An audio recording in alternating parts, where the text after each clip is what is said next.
신앙 고백하시겠습니다. 나는 전능하신 아버지 하나님 천지의 창조주를 믿습니다. 나는 그의 유일하신 아들 우리 주 예수 그리스도를 믿습니다.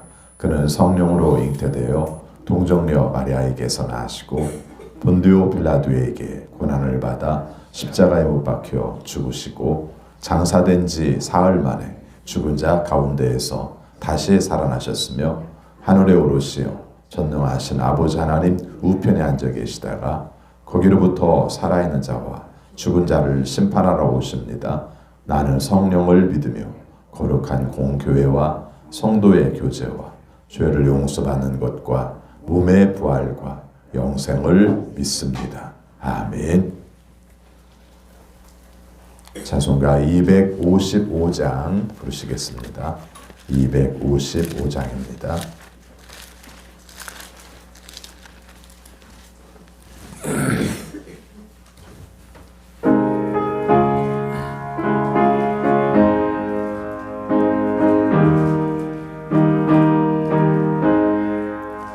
너의 죄 윤학하나 눈과 같이 이겠네. 너의 죄 윤학하나 눈과 같이 이겠네. 죄빛 윤학하나 이게 되리라.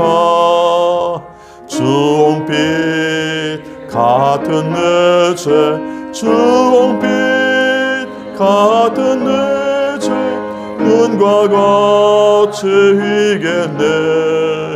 눈과 같이 이겠네. 악한 죄 벗으라고 주님 너를 부르네. 악한 죄 벗으라고 주님 너를 부르네. 하나님 크신 사랑 아니옵소라. 악한 죄 벗으라고 악한 죄 벗으라고 주님 너를 부르네. 주님 너를 부르네.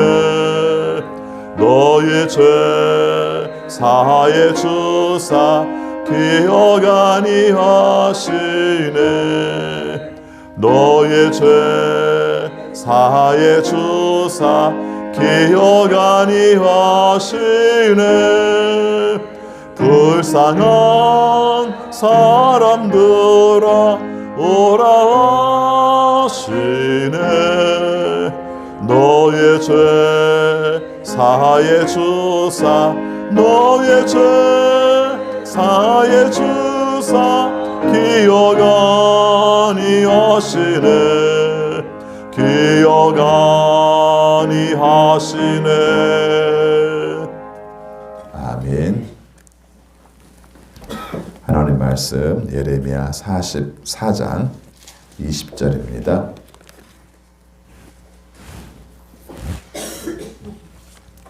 30절까지 교독합니다. 44장 20절 예레미야가 온 백성 곧 자기에게 그렇게 말한 남자와 여자와 온 백성에게 말하였다.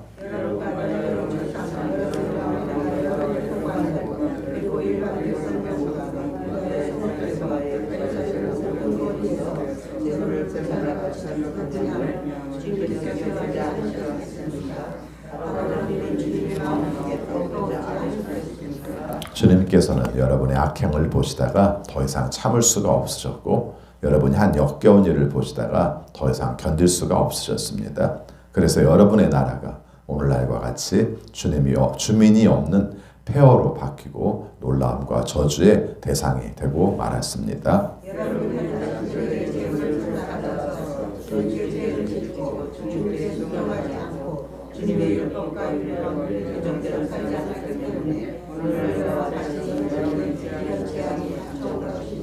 예레미야가 온 백성에게 특히 모든 여인에게 말하였다. 이집트 땅에 있는 온 유다 백성 여러분 주님의 말씀을 들으십시오.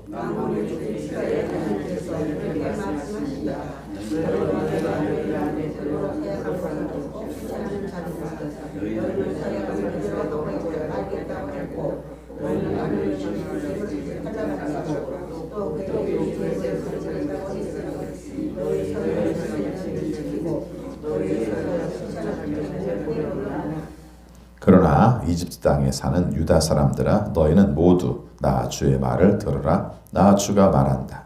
내가 나의 큰 이름을 걸고 맹세한다.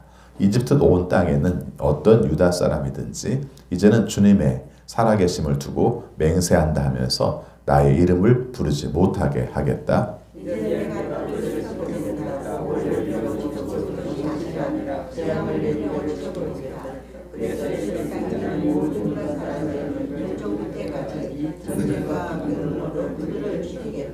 전쟁을 피하여 이집트 땅을 벗어나 유다 땅으로 돌아갈 사람의 수는 매우 적을 것이다. 이집트 땅에 머물려고 내려간 유다에 살아남은 모든 사람이 나의 말과 저희들의 말 가운데에서 누구의 말대로 되었는가를 알게 될 것이다.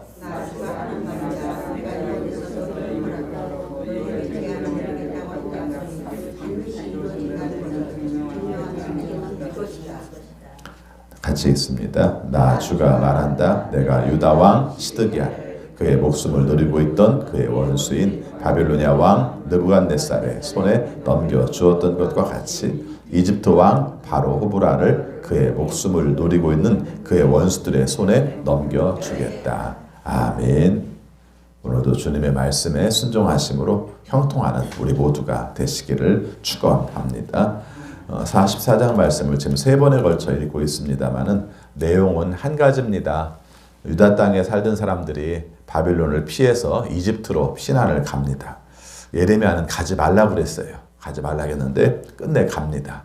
그것도 그냥 가지 말라 한 게 아니라 그 사람들이 찾아와서 가는 게 하나님의 뜻인가요? 안 가는 게 하나님의 뜻인가요? 물어봐서 가지 말라고 그것이 하나님의 뜻이라고 얘기를 했습니다. 근데 갔습니다. 간 걸로만 끝난 게 아니라 우리가 이집트에 가서 살아보겠다고 간 사람들이 죽을 짓을 하는 거죠. 뭐가 죽을 짓인가? 하나님을 잘 섬겨야 되는데 피난 간 마당에 하나님의 말씀을 불순종했더라도 그곳에 가서는 하나님의 뜻대로 살려고 해봐야 되는데 그것도 안 하고 오히려 하나님과 반대되는 우상을 섬기는 게 나타난 거죠. 그 일에 대해서 지금 계속해서 그들과 변론을 합니다. 그렇죠? 그러니까 그 사람들이 또 악에 받쳐가지고 이렇게 말합니다. 우리는 끝내 하늘 여신을 섬길 겁니다. 우리가 어떤 경우도 꼭 섬길 겁니다. 하늘 여신을 안 섬겼더니 문제가 더 많읍니다. 그래서 하늘 여신을 꼭 섬길 겁니다. 이렇게 이제 어깃장을 놓고 지내는 사람들에게 바로 경고의 말씀들을 하고 있는 겁니다. 그래서 이제 어제 특별히 그런 말씀을 드렸는데 특이하게도 다른 부분은 그런 부분이 많지 않은데 예레미야 44장 내용에서는 여인들에 관한 이야기들이 꼭 같이 나오고 있다는 거죠. 그래서 남자들에게 얘기하고 여자들에게 얘기하고 지금도 남자들에게 얘기하고 뭐 보통 앞에는 남자란 말을 따로 안 썼습니다만은 전체적으로 그 중에서도 특별히 나중에는 여자들에게 하는 말을 하고 이렇게 말을 했어요. 그게 좀 특이하다고 말씀을 드렸습니다. 남자에게 얘기하고 여자에게 얘기할 수도 있지 그런 뜻이 아니에요. 성경은 그냥 보통 다 얘기를 하지 남자 여자 구별을 안 하는데 44장에서는 그러고 있다. 왜 그럴까? 어제 예를 들어서 말씀을 드린 것처럼 어떤 면에서는 여자들이 따로 행하는 죄의 문제에 대해서 따로 이야기를 하는 것이죠. 또 남편들은 거기에서 두둔하는 문제에 대해서 이야기를 하는 것이죠. 그래서 종교적인 내용들이 뭐 어느 경우에나 여자들이 먼저 시작하는 경우가 많아요.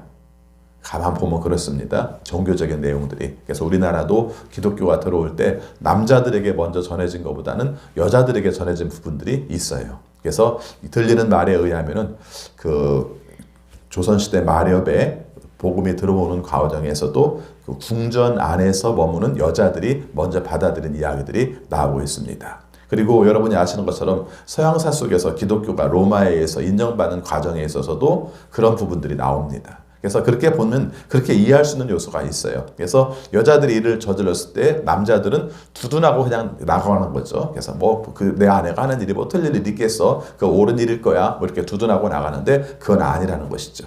그래서 오늘 말씀에서도 그 부분이 좀 특징이 있어요. 그래서 특별히 여자들에 대해서 강조한 부분이 있었다. 24절 말씀입니다. 같이 읽습니다. 예레미야가 온 백성에게 특히 모든 여인에게 말하였다. 그렇게 말하죠. 그래서 24절 이후에서 내용에서는 그 말씀이 등장합니다. 근데 앞에 있는 말씀에서는 남자 여자 같이 나옵니다. 20절도 같이 있습니다. 예레미야가 온 백성 곧 자기에게 그렇게 말한 남자와 여자와 온 백성에게 말하였다. 하여튼 좀 특이한 부분입니다. 그렇죠? 그냥 모든 백성들에게 말하는 것인데 남자들에게 여자들에게 그 다음에 같이 표현하는 내용들을 굳이 구별해서 말했고 24절은 여인들에게 이렇게 말을 했다. 이렇게 말씀을 하죠.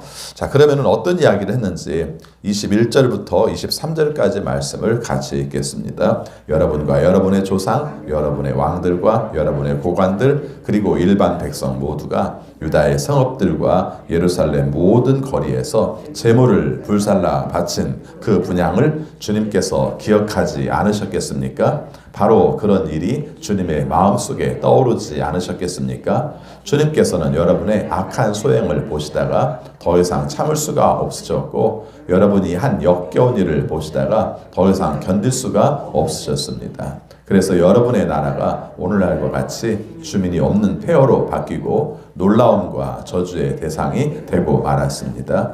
여러분이 다른 신들에게 제물을 살라 바쳐서 주님께 죄를 짓고 순종하지 않고 주님의 율법과 율례와 규정대로 살지 않았기 때문에 오늘날과 같이 여러분에게 이런 재앙이 닥쳐온 것입니다. 아멘. 간단하게 한 줄로 말하면 하나님을 섬기지 않고 하나님의 뜻대로 살지 않고 우상을 섬기며 사는 것이 멸망의 원인입니다. 이렇게 말을 할 수 있어요. 21절 말씀을 읽다 보면은 예루살렘 거리에서 제물을 불살라 바친 그 분향을 이런 말이 나와요. 잘못 생각하면은 성경에서도 제사 제도에서는 제물을 태움으로 말미암아 향을 바치는 내용이 나오기 때문에 하나님께 예배드렸던 것이구나라고 생각할지 모르겠는데 21절은 그런 말씀이 아닙니다. 이방신을 섬긴 내용을 말을 하는 겁니다. 그러니까 버젓이 예루살렘에서도 하나님이 계시다고 말하는 예루살렘에서도 하나님 아닌 다른 것들에게 분향한 것을 하나님이 잊으시겠습니까? 이런 얘기죠. 우리식으로 말하면은 정말 그렇게 고통스럽게 한 일들을 하나님에 대해서 배반한 일들을 하나님 잊어버리시겠어요? 절대 못 잊으시죠. 이런 얘기예요. 그래서 하나님의 뜻을 따라 살지 않은 그 내용들을 하나님께서 잊을 일은 전혀 없으시다. 그렇게 말씀을 할 수 있고요. 자, 거기에 보니까 22절에서 그들이 향한 모든 것들이 너무 역겨워서 더 이상 참을 수가 없어서 모든 것들을 다 폐허로 만드셨습니다. 이렇게 표현한 것이죠. 그리고 23절 말씀에서 강조하는 것처럼 죄를 짓고 순종하지 않았기 때문에 이런 재앙을 겪는 것입니다. 하는 겁니다. 여기서 한 가지 우리가 신앙의 공식 원칙을 하나를 가지고 있어야 돼요. 하나님에 대한 마음들을 우리가 하나님은 사랑의 하나님이야, 두려움의 하나님이 아니야 이렇게 말을 하는데 그건 따로따로 구별하면 안 됩니다. 그렇게 두루뭉술하게 넘어갈 일은 아닙니다. 사실은 하나님에 대한 입장은 늘 두 가지를 같이 가지고 있어야 돼요. 사랑의 하나님, 두려움의 하나님 같이 가지고 있어야 됩니다. 그렇죠? 하나님이 우리를 사랑하셔서 우리를 창조하시고 우리를 구원하시고 또 우리를 인도하시는 것도 맞고요. 또 한 가지는 우리가 하나님의 뜻대로 살지 않을 때에 하나님께서 우리에게 재앙을 내리시는 것도 맞습니다. 가끔 보면은 어떤 극단적으로 흘러요. 어떤 사람은 두려움의 하나님만 생각을 하고 있고요. 어떤 사람은 사랑의 하나님만 생각을 하고 있어요. 그래서 뭐 어떤 분들은 그렇게까지 얘기합니다. 지옥은 없을 것이다. 말도 안 되는 소리인데 왜 그렇게 얘기할까? 의도로 보면 그렇게 말을 하는 겁니다. 왜요? 지금 말한 것처럼 하나님은 사랑의 하나님이시기 때문에 사람들을 어떻게 해서든지 다 구원의 자리에 이르게 하시고 그럼 다 천국에 가게 하실 것이다. 그래서 지옥은 없을 것이다. 아니에요. 그렇지 않습니다. 그렇지 않습니다. 그 사람이 말하는 의도에 하나님의 사랑에 포커스를 맞춰서 강조한 건 알겠는데 그렇지는 않죠. 하나님이 원하시는 뜻 가운데에서 따르지 않는 사람들은 하나님이 원하시는 모습 가운데에서 버림받을 수 있다는 것을 분명히 말합니다. 우리 신앙에 있어서 구원관의 문제에 있어서도 이 부분은 굉장히 중요해요. 내가 예수님을 믿었기 때문에 한 번 믿었기 때문에 주님을 영접했기 때문에 나는 어떤 경우도 지옥에 안 가고 천국에 가. 믿음의 확신에서는 좋은 면일 수 있죠. 그런데 또 하나 문제점이 뭡니까? 그렇게 하고 나서 하나님의 뜻대로 안 사는 거죠. 왜? 천국 간다고 생각을 하니까. 난 어떻게 해도 천국 가. 그러니까는 난 그렇게 안 살고. 근데 성경의 내용을 보면은 그렇지 않아요. 끝까지 하나님을 믿는다는 것은 끝까지 믿는 것이고, 하나님을 믿는다는 것은 하나님 말씀에 순종하는 것이지, 무슨 자격증 하나 따는 것처럼 그렇게 하면 안 된다는 것입니다. 교회에서도 이렇게 과정들이 한 번씩 있잖아요. 세례받는 과정이나 직분의 과정들이 있을 때 정말 신경 쓸 일 중에 하나가 바로 그거예요. 나는 다 했어. 아니에요. 이제 시작이에요. 세례를 받았다는 것은 나는 이제 하나님 앞에서 거듭나서 과거로 돌아가지 않고 죄된 삶을 버리고 하나님이 원하시는 뜻대로 살겠습니다라는 약속이에요. 그리고 교회 입장에서 바라본다면 나는 이제 비로소 교회 회원이 되었습니다. 그래서 교회에서 감당해야 될 사명들을 감당하는 사람으로 살겠습니다는 서약이에요. 그렇죠? 여러분, 직분도 마찬가지예요. 직분을 받았다는 것은 내가 지금까지 살아온 삶들이 하나님 앞에서 바르기 때문에 내가 이제 직분을 받았어, 직분을 땄어. 말도 안 되는 소리입니다. 이제 하나님이 원하시는 뜻대로 살고 그 직분 값을 하면서 하나님께 영광을 돌리며 살겠다는 시작입니다. 입학식이에요, 입학식. 그걸 우리가 놓쳐버리면 잘못된 삶들을 살 수 있는 것이죠. 그래서 교리 자체가 굉장히 어떤 면에서는 중요해요. 잘못된 교리가 우리 안에 주입되면은 잘못된 방향으로 살 수 있게 하는 것이죠. 그래서 오늘 말씀에서 하나님과의 관계 속에서 잘못된 것을 말하고 있습니다. 자, 그 다음에 24절 특별히 여인들에게 한 말인데, 여인들에게 한 말 가운데서도 그런 부분들이 나옵니다. 우리 25절 같이 읽겠습니다. 만군의 주 이스라엘의 하나님께서 이렇게 말씀하십니다. 너희와 너희 아내들은 입으로 서약한 것은 꼭 실천하는 자들이다.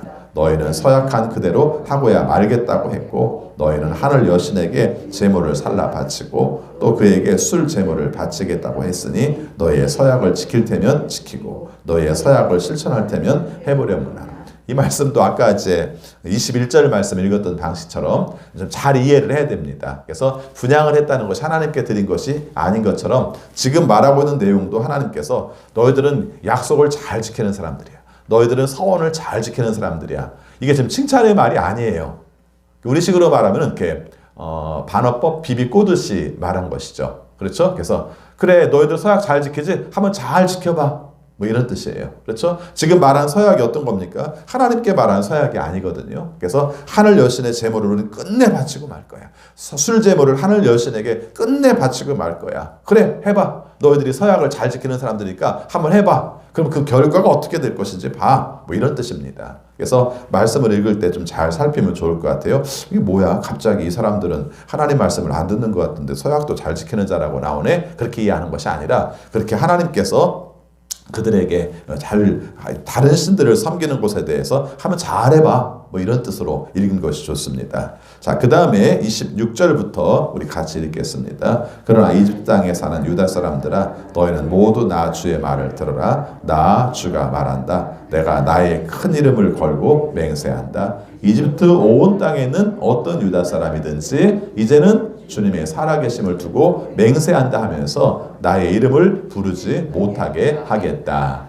아마 신앙이 늘 섞여 있었겠죠. 그렇죠? 하늘 여신을 섬긴다는 이유 때문에 하나님을 안 섬기지는 않았을 것이고 자기들도 습관적으로 하나님의 이름으로 맹세 뭐 이러고 있었겠죠. 그런 일들을 못하게 만들 것이다. 이렇게 말씀했습니다. 어떻게 하면 못하게 돼요? 멸종되면 못하는 거죠.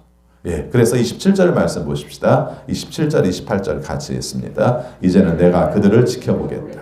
복을 내리려고 지켜보는 것이 아니라 재앙을 내리려고 지켜보겠다. 그래서 이집트 땅에 있는 모든 유다 사람이 멸종될 때까지 전쟁과 기근으로 그들을 죽이겠다. 전쟁을 피하여 이집트 땅을 벗어나 유다 땅으로 돌아갈 사람의 수는 매우 적을 것이다.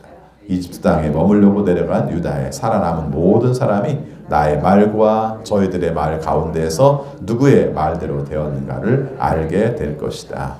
한마디로 잘못된 신앙을 택한 사람들의 말로는 결국은 망한다. 살아보겠다고 이집트로 왔는데 살아서 우리가 유다 땅으로 가는 사람들은 거의 없을 것이다. 이렇게 말씀을 했습니다. 그러면서 하나 강조하는 게 뭐냐면은 하나님께서 지켜보신다는 표현은 성경에서 굉장히 좋은 표현이에요.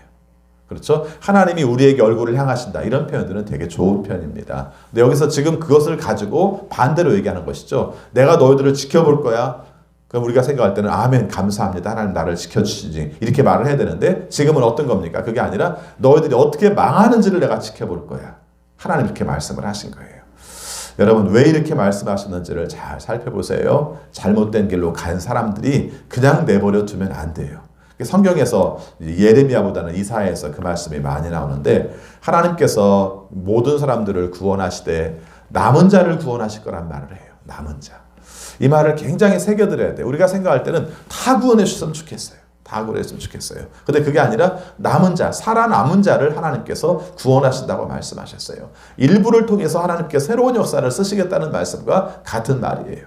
그 신앙 가운데서 그 남은 자의 의미는 우리가 늘 마음속에 가지고 살아가야 돼요. 보통 때는 잘 못 느껴요. 근데 사람들이 신앙에서 이렇게 나가 떨어져요. 뭐 어떤 어려움의 문제가 벌어지면 나가 떨어져요. 탁 나가 떨어져요. 이러다가 교회가 망하는 거 아니에요? 아니요. 하나님께서 그런 가운데서 살아남은 사람들, 끝까지 믿음으로 감당하며 견딘 사람들, 이 사람들을 통해서 교회를 새롭게 이루신다는 겁니다.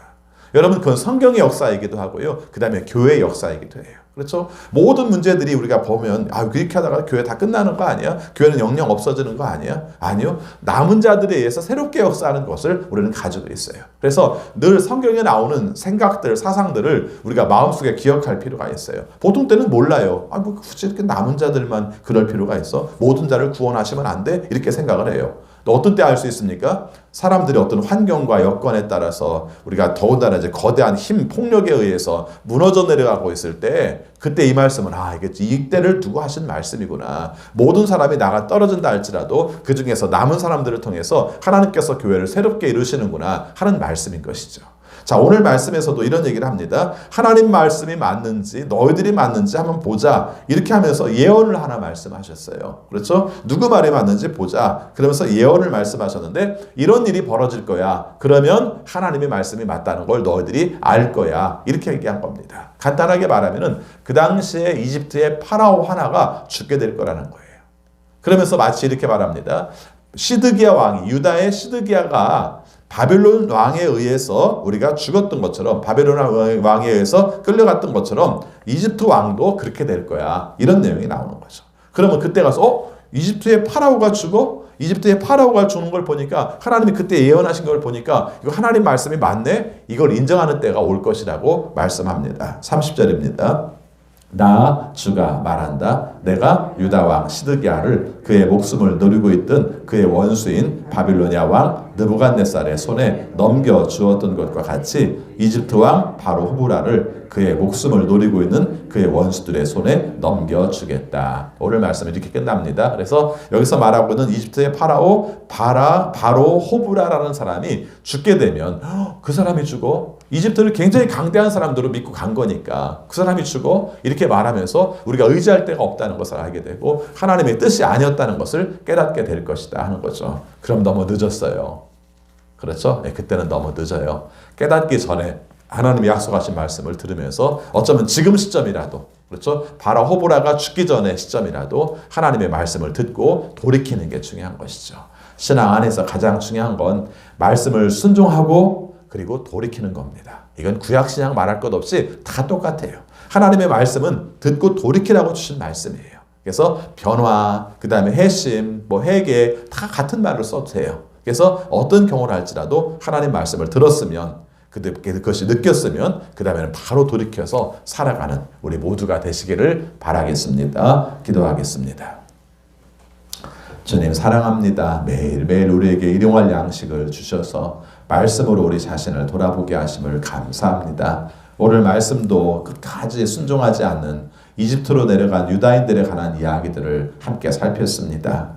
하나님께서 또 경고하시고 또 경고하시는 것은 하나는 그들이 순종하지 않을 때 재앙을 내리신다는 것이고 또 하나는 그런 가운데서도 말씀을 듣고 깨달아서 변화할 수 있는 기회를 주시는 것임을 저희들이 함께 살폈습니다.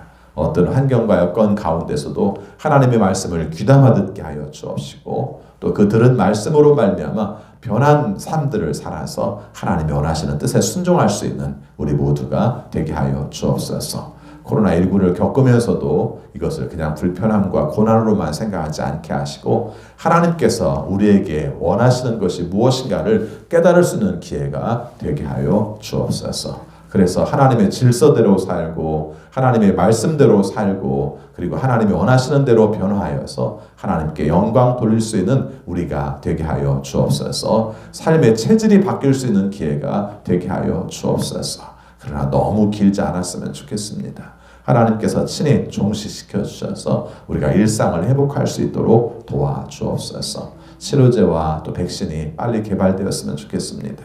주님의 은혜 가운데서 이 사명을 감당하는 의료진들과 방역진들에게 함께 하셔서 주님의 지혜로 이것을 잘 저지할 수 있도록 인도하여 주옵소서. 아버지, 또 경제적인 어려움들을 겪고 있습니다. 언제까지 지속될지 몰라서 불안해하고 있습니다.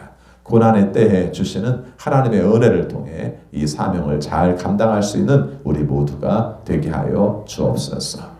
아버지 앞에 간구합니다. 주 뜻 받들어 살아가는 모든 심령들 속에 하나님의 놀라운 은혜가 있게 하여 주시고 또 주님의 뜻을 이룰 수 있도록 도와주옵소서. 선교사님들에게 함께 하셔서 복음을 증거할 때 불편한 면도 많지만 그러나 하나님께서 친히 도우시고 역사하시는 뜻 가운데 사명 감당할 수 있도록 인도하여 주옵소서. 아버지, 우리 환우들을 기억하여 주옵소서. 우리가 항암 치료를 받고 있는 식구들, 항암 치료 후에 회복기에 있는 식구들 주님께서 지켜주셔서 담대하게 하시고 하나님의 능력으로 고침받게 하셔서 하나님께서 살리셨음을 고백할 수 있는 우리 모든 성도들이 되게 하여 주옵소서. 아버지, 우리 모든 성도들이 건강으로 말미암아 염려하며 불안해하는 것이 아니라 주님께서 지켜주실 것을 믿고 주님의 은혜 가운데 굳건히 설 수 있는 우리 모든 성도들이 되게 하여 주옵소서. 어린 자녀들 중에 장기적인 질병을 앓고 있는 자녀들이 있습니다.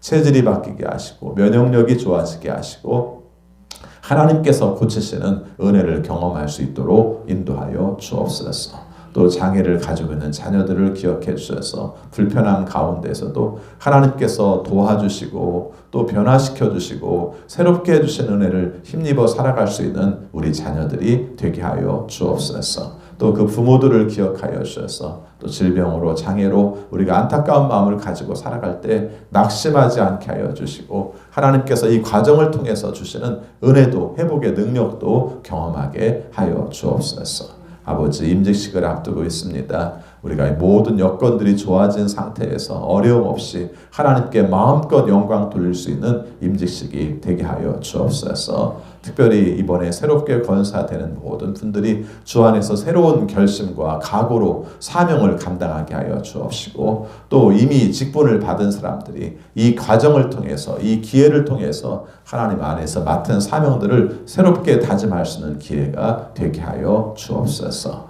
아버지, 우리나라를 기억하여 주옵소서. 힘들고 어려운 시기지만 한 마음 한 뜻 되어서 이 어려운 고비를 잘 이겨나갈 수 있도록 도와주옵소서. 지도자들이 깨어있게 하여 주옵시고 국민들이 바른 생각들을 가짐으로 하나님의 뜻을 이룰 수 있는 대한민국이 되게 하여 주옵소서. 예수 그리스도 이름으로 기도하옵나이다. 아멘. 하늘에 계신 우리 아버지, 아버지의 이름을 거룩하게 하시며 아버지의 나라가 오게 하시며 아버지의 뜻이 하늘에서와 같이 땅에서도 이루어지게 하소서. 오늘 우리에게 일용할 양식을 주시고 우리가 우리에게 잘못한 사람을 용서하여 준 것 같이 우리 죄를 용서하여 주시고 우리를 시험에 빠지지 않게 하시고 악에서 구하소서. 나라와 권능과 영광이 영원히 아버지의 것입니다. 아멘. 계속 기도하시겠습니다.